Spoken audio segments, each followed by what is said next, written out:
கண்கள் ரெண்டும் மூஞ்சிலே, வீட்டுக்கு போனால் சோறு இல்லே. கிச்சனு முழுக்கா தேடினேன், குண்டால கைய விட்டு நோண்டுனேன். இது நியாயமா? வயிறு காயுமா? 2 தோசையாச்சு சுட்டு போடுமா?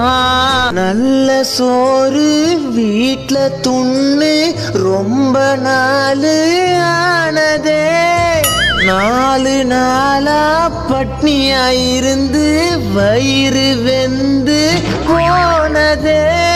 கறி குழம்பும் போனது, மீன் குழம்பும் போனது, சாம்பார துண்ணு புட்டு பாடினேன். பிரியாணி போனது, குஸ்காவும் போனது, தண்ணிய குச்சி புட்டு தூங்கினேன். ரசம்